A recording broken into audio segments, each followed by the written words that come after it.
I believe we have a duty to act as if the truth is real. And I believe that our actions are much, much more powerful than our words. The lack of urgent action and the lack of political engagement by the scientific community is actually quite dangerous because it sends the wrong signals.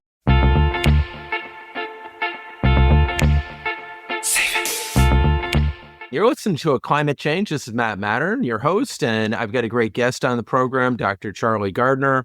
He is a professor at the Durrell Institute of Conservation and Ecology. He has a PhD in conservation science, specializing in Madagascar ecosystems. He's also a member of the Scientists for Extinction Rebellion, and welcome to the program. Thanks, Matt. It's great to be with you. So tell us a little bit, Dr. Gardner, about your journey and what brought you to the environmental movement and led you to teaching and being an activist as well.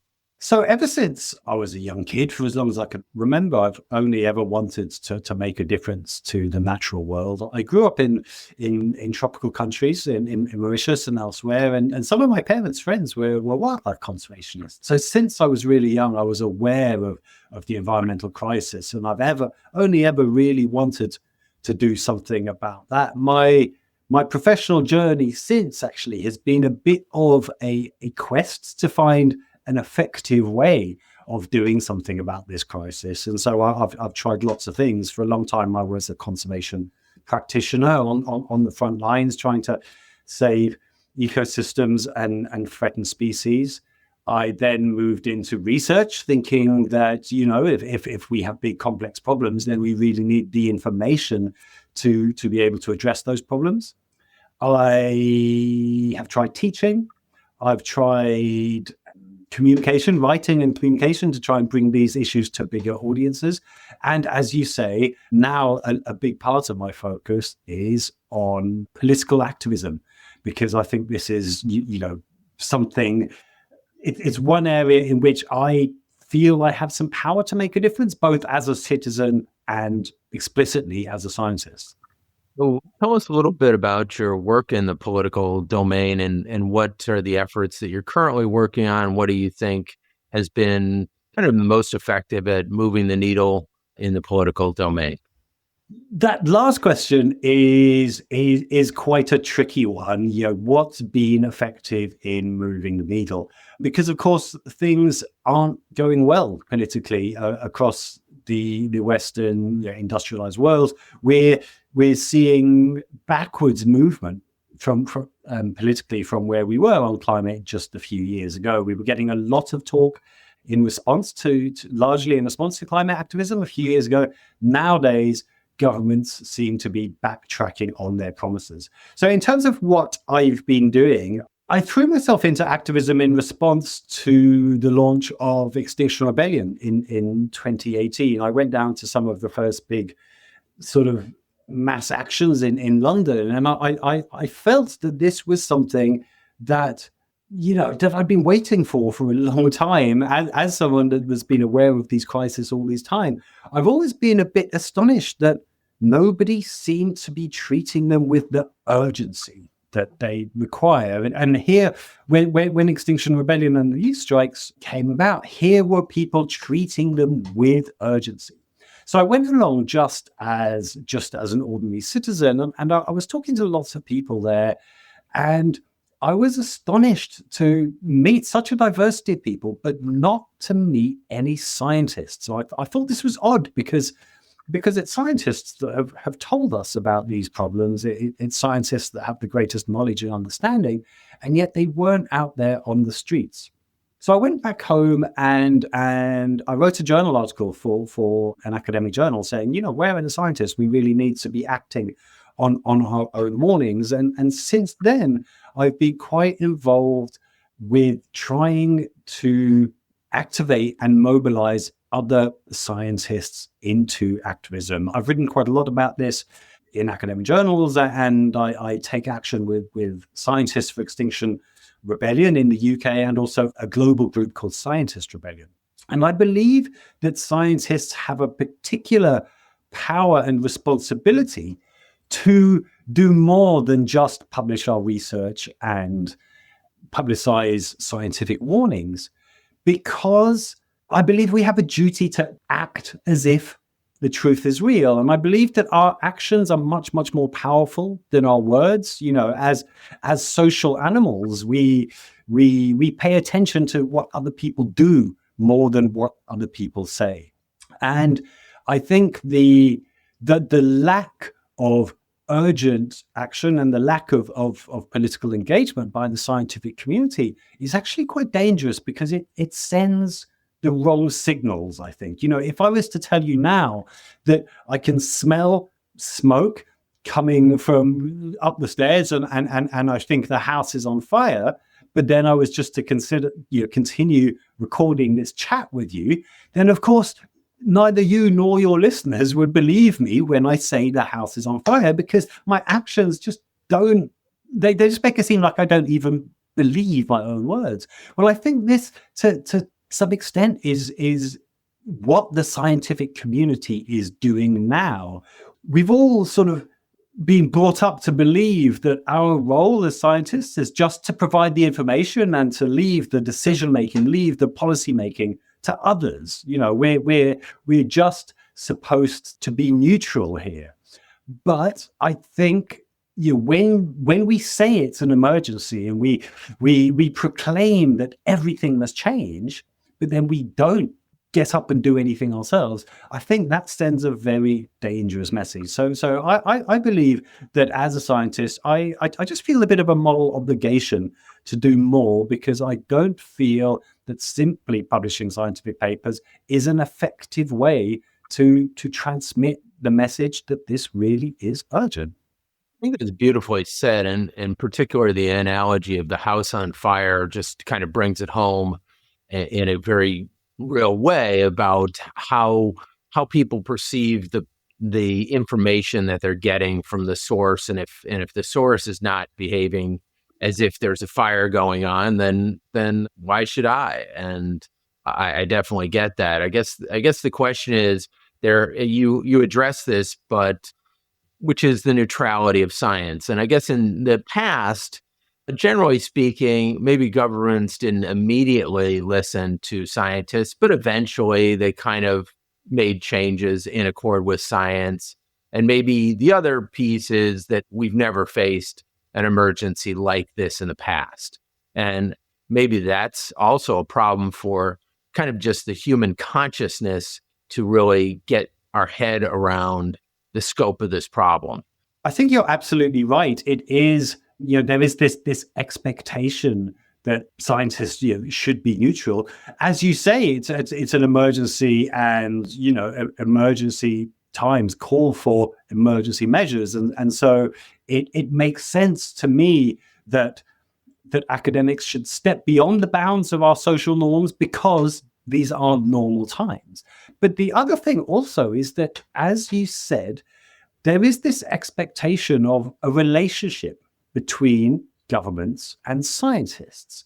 And there is this expectation that science eventually leads to policy that's in the public good. And as you said, it's not merely rapid enough, but it certainly used to be the case, or certainly the assumption that is the relationship between scientists and government. Scientists have a critical role as sentinels, and our role is critical to the well-being of society.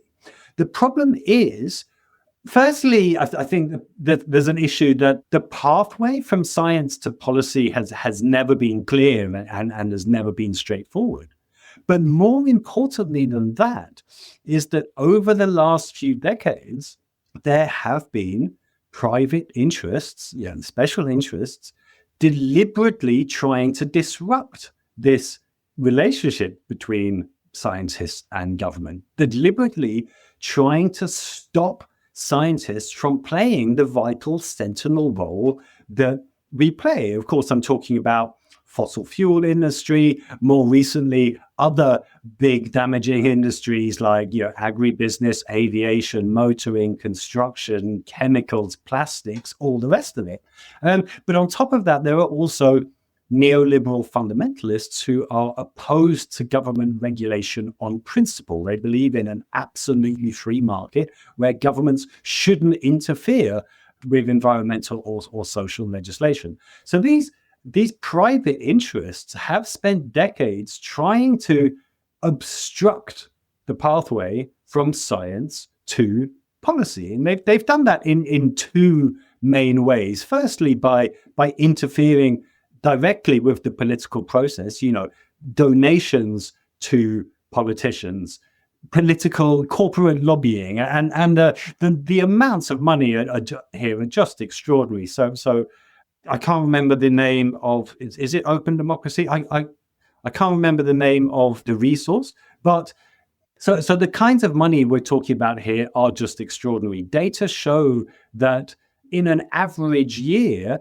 or in recent years, the fossil fuel industry has given about $250 million per year to US politicians in direct donations and another $250 million in political lobbying. So that's just one country in just 1 year and just one industry, but there's $500 million in private money there that is trying to prevent the kinds of legislation that would limit their ability to do business.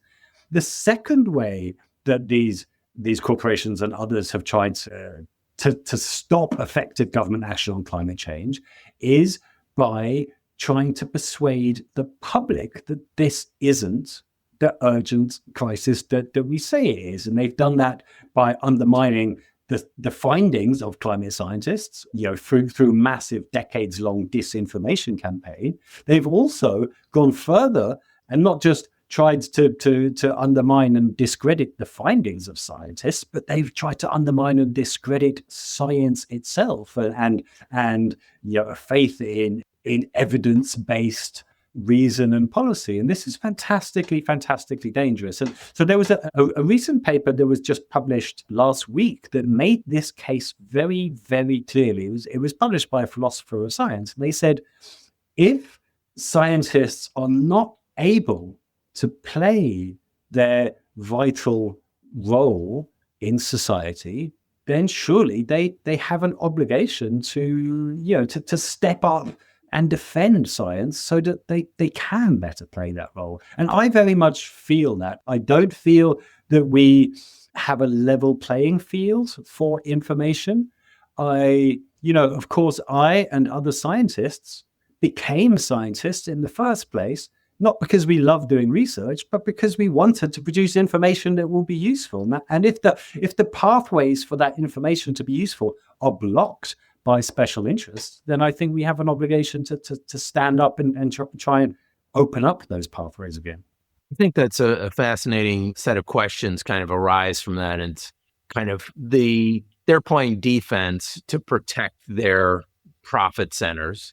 And how does one kind of get around that? And kind of from my Eastern philosophy, kind of Tao Te Ching perspective, maybe you go around the pathways that you do have. And one of the pathways that I see, of course, as a litigator is litigation. So that has had some degree of effectiveness against the industry, but it hasn't been as effective as we all would like because it tends to be slow. And there are a lot of cases wending their way through the court systems around the world, attacking fossil fuel companies for their pollution and scientists who are teaming up with them to attribute the effects of global warming to particular individual fossil fuel companies, which is kind of the bingo of litigation, is causation. So scientists and litigators are connecting the dots to the pollution trail, which I think is one way to do it and bankrupt them essentially at the end of the day, or at least persuade them through the cost of pollution, getting the true cost of pollution borne by the polluters. Now, there's multi-pronged front, but one thing I'd like you to comment on that, but also one other thing, which is you mentioned Extinction Rebellion and other youth-led movements back in 2018 really having some energy, and it seems as though those kind of high energy protests haven't really been landing in recent years. What can one do to kind of, get that fire going again? I guess it's a tough question because obviously if we knew we'd do it maybe, but what do you see as kind of the missing ingredients behind that effective mass movement? I think you're spot on. Unfortunately, a lot of the energy that was built in that time has dissipated. I think initially that happened because of COVID-19 and lockdowns, which sort of took the wind out of our sails a little bit. More recently, I think a big factor has been legal crackdowns. So countries around the world have been implementing legislation to limit the right to peaceful protest.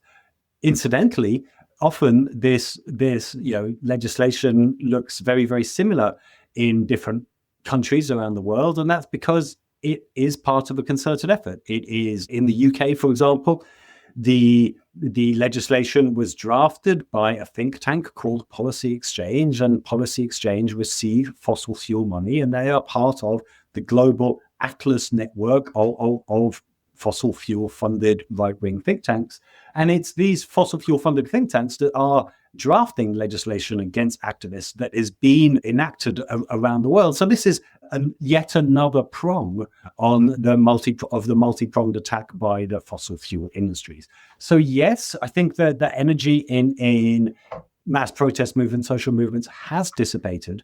What we see in the UK is that the energy hasn't so much disappeared as dispersed. What I think really happened with the Extinction Rebellion is that it brought together and empowered vast numbers of people, but many of those people have subsequently gone on to then found other smaller things addressing one small aspect of the overall problem.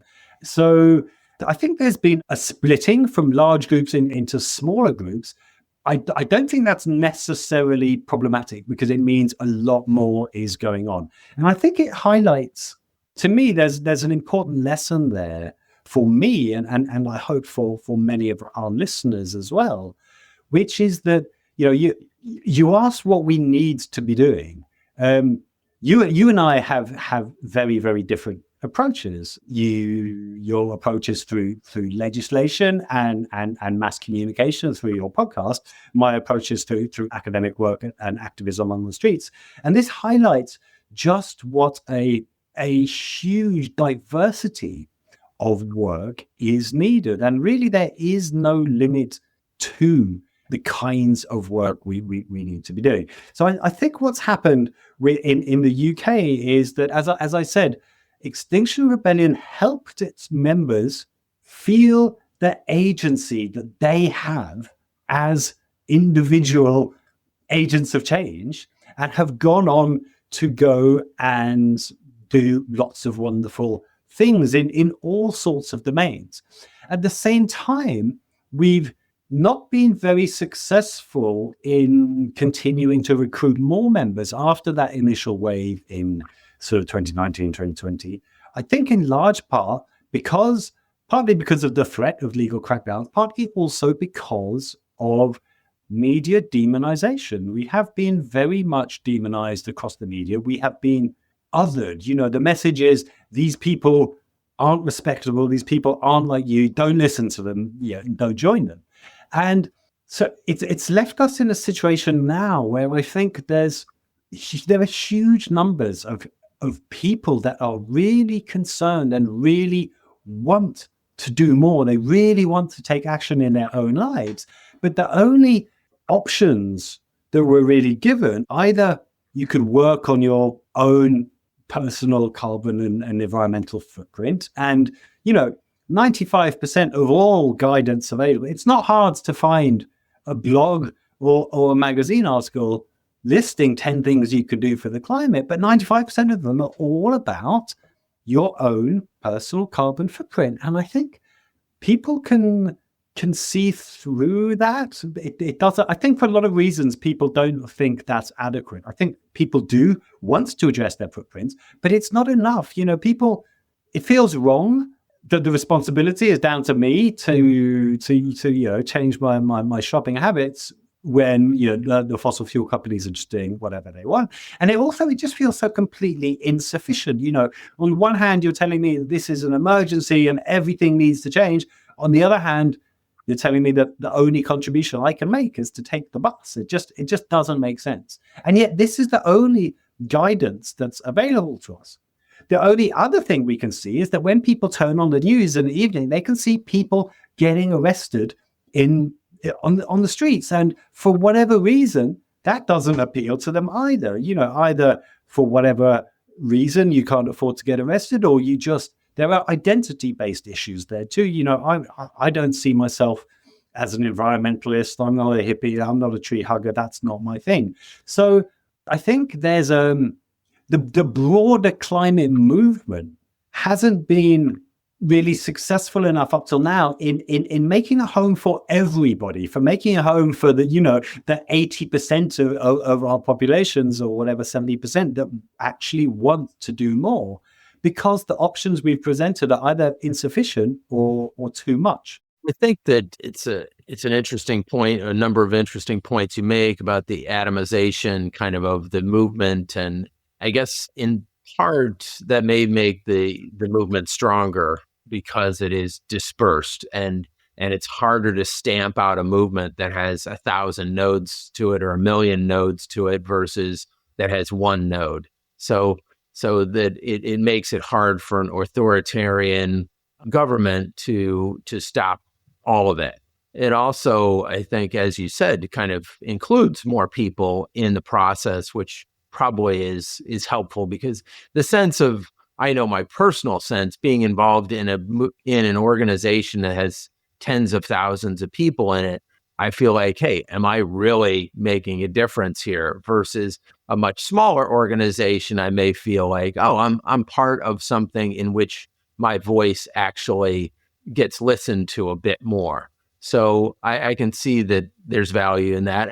And one of the things for me doing the podcast for now the last 4+ years is seeing just the breadth of the movement across the world, and seeing how many, really millions of people, probably tens of millions of people, maybe hundreds of millions of people who are involved in this work in some way, shape, or form. To pivot a little bit to your work in Madagascar, and how did you get involved in that work, and what has that work entailed?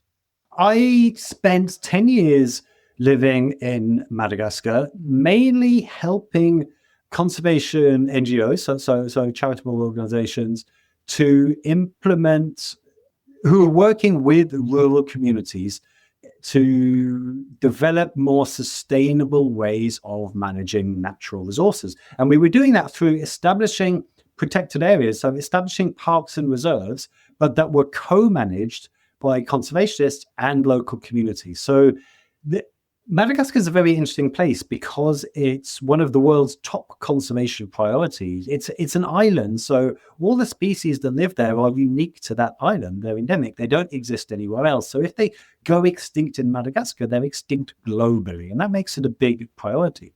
It's also the world's poorest country, and that means it doesn't have the capacity or the resources to conserve biodiversity itself. So essentially, government of Madagascar in the early 2000s declared that it wanted to conserve its biodiversity and create more parks and reserves, but recognizing it didn't have the capacity to do it itself, it invited foreign organizations in to do so. So I worked with WWF and a marine conservation organization called Blue Ventures, and we were working with rural communities to establish more sustainable ways of managing forests and fisheries. It's very different to the work I do now, which is on climate change more than on the biodiversity crisis.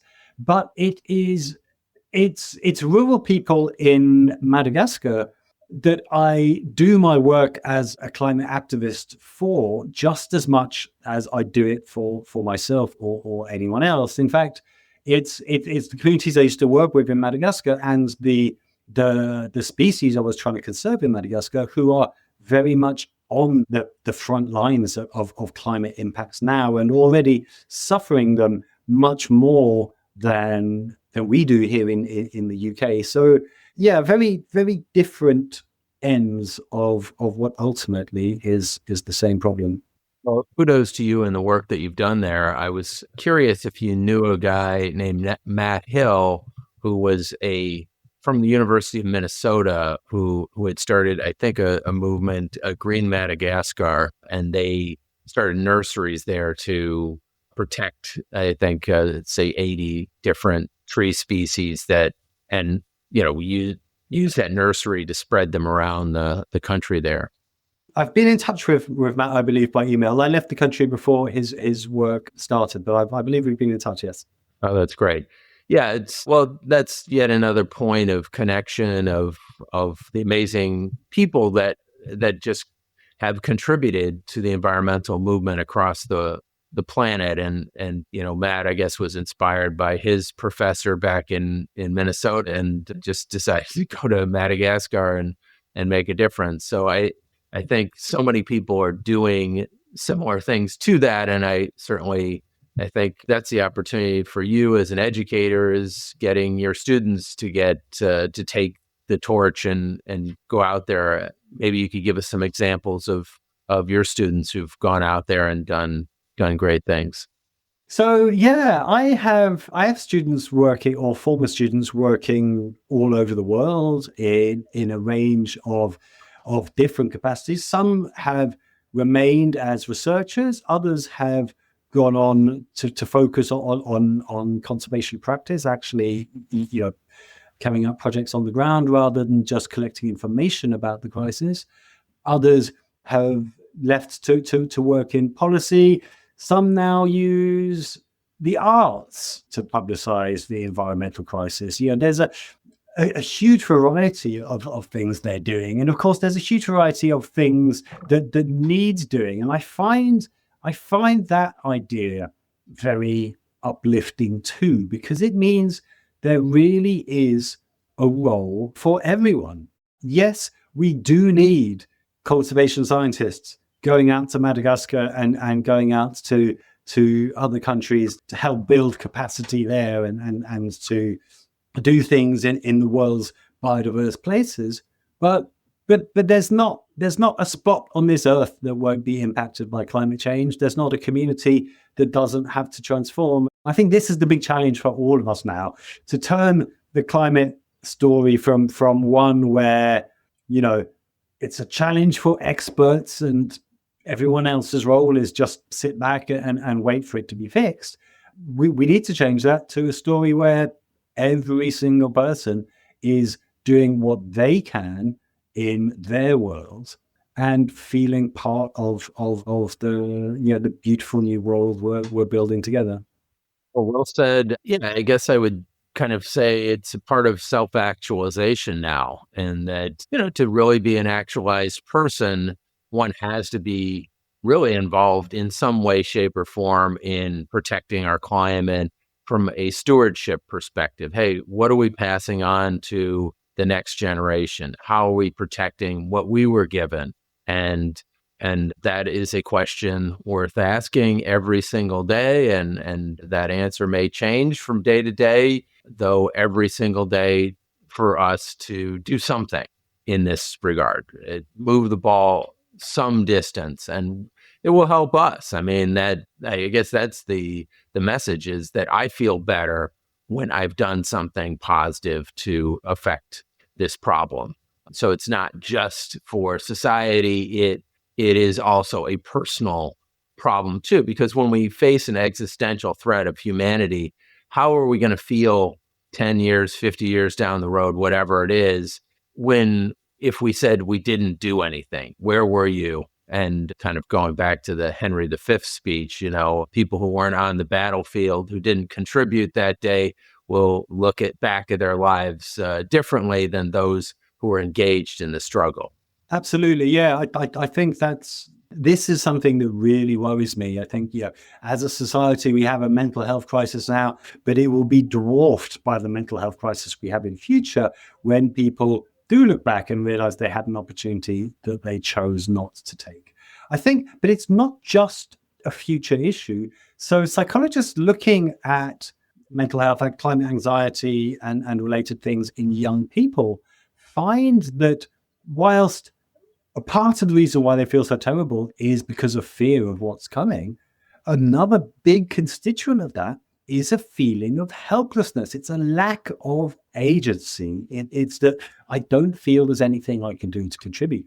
And, Joan Baez was right when she said action is the antidote to despair. It's by becoming involved in something, particularly collective action, you start to change it from being a big unresolvable problem that's happening somewhere out there to being something that you're starting to manage and do something about. And even though the steps you take might be tiny, psychologically, the fact that you are taking some steps can help give you back some sense of control. And that sense of agency is hugely, hugely important in just helping keep despair at bay. So it is, you're right, I couldn't agree more. This isn't an altruistic thing that I do for society or for other species. It makes me feel better too. Also, kind of dovetailing on that, it creates the community that everybody is saying we have less of than is good for mental health, as well as for many, many other reasons. There's a lack of kind of human connection these days with our internet world, and just creating more actual contact with our community members and sense of connection improves, I know, my own mental health, and I assume, from what I read, everybody else's. So yet another reason for everybody to get engaged.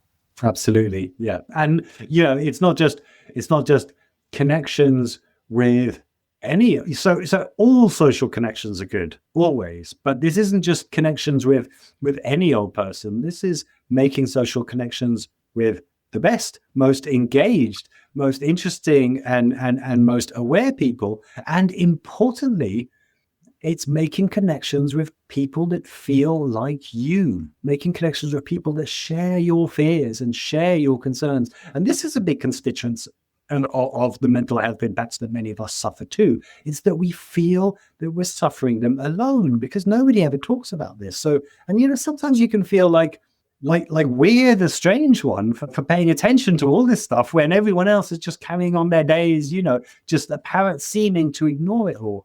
And being with people that take this as seriously as you are, it's just good to not feel alone. It really is. Well, it's been a pleasure having you on the program. Dr. Charlie Gardner, tell us all where people can find you on social media or out there in the internet or support the causes that you're working on. Thanks, Matt. It's been brilliant to chat to you. So I'm on Blue Sky and LinkedIn as Charlie J. Gardner. If you are an academic, then I would encourage you to get in touch with an academic activist group. If you're in the UK, that's Scientists for Extinction Rebellion, or globally Scientist Rebellion. In the US, it's Scientist Rebellion Turtle Island is the name of the group. Do find me, do get in touch. And if you'd like to talk about getting your own personal route into activism, I'd be delighted to have a chat with you. Well, thank you again, and great talking with you, and hope to stay connected and continue this work together, because certainly we're more powerful as a group than we are individually. Absolutely. Thanks for everything you do, Matt. More power to you. To learn more about our work at A Climate Change and how you can help us reach our goal planting 30,000 trees in the Amazon this year, visit aclimatechange.com. Don't forget to subscribe to our podcast on Apple, Spotify, YouTube, or wherever you get your podcasts. If you like this episode, please share it with a friend. See you next time.